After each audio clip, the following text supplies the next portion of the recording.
আসসালামু আলাইকুম প্রিয় বন্ধুরা, এটা হচ্ছে কাপ্তাই রাস্তার মাথা যেখানে গ্রাম গাড়ির স্ট্যান্ড ছিল।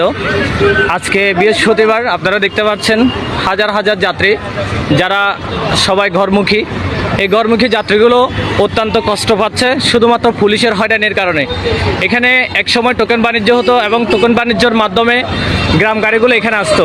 তো 5 তারিখের পর থেকে টোকেন বাণিজ্য বন্ধ ছিল এবং বেশ কিছুদিন পর আবার চাঁদাবাজারা টোকেন বাণিজ্য করার চেষ্টা করেছিল। ড্রাইভাররা তখন প্রতিহত করেছে আন্দোলনের মাধ্যমে। এখন দেখেন হাজার হাজার যাত্রী কষ্ট পাচ্ছে যানবাহনের জন্য এবং গ্রাম চালকেরা কষ্ট পাচ্ছে পুলিশের হয়রানির জন্য।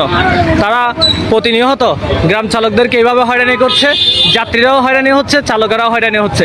এ দেখেন আজকে একটা বৃহস্পতিবার, সবাই ঘরমুখী মানুষ, কিন্তু এখানে কোনো প্রকার একটা গ্রাম সিএনজি নাই। সবগুলো পুলিশে তাড়া দিয়েছে এবং বেশ কিছু গাড়ি ধরে ধরে নিয়ে তাদেরকে জরিমানা করে এবং টাকার বিনিময়ে 1000, 1500, 2000, 3000 টাকা এরকম টাকার বিনিময়ে গাড়িগুলো ছাড়ে। এইভাবে আমরা আর কষ্ট পেতে চাই না সাধারণ যাত্রীরা। আমরা চাই গ্রাম গাড়িগুলো যেন আবারও পুনরায় কাপ্তাই রাস্তার মাথায় আসে।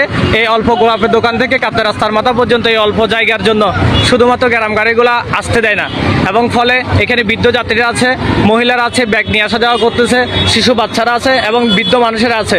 সকল যাত্রী কষ্ট পাচ্ছে শুধুমাত্র পুলিশের হয়রানির জন্য। তো আমরা সাধারণ যাত্রীরা চাই পুলিশের এই হয়রানি থেকে রক্ষা পেতে আমরা যেন গোলাপের দোকান থেকে কাপ্তাই রাস্তার মাথা পর্যন্ত যেন গ্রাম সিএনজিগুলো আসে। এইভাবে আমরা সাধারণ যাত্রীরা আর হয়রানি হতে চাই না। তাই সংশ্লিষ্ট যারা আছেন আপনাদেরকে বিনীত অনুরোধ করব যেন গ্রাম সিএনজিগুলো কাপ্তাই রাস্তার মাথা পর্যন্ত আসতে পারে এবং আমরা সাধারণ যাত্রীরা যেন এই দুর্ভোগ থেকে লাঘব পাই। ধন্যবাদ সবাইকে।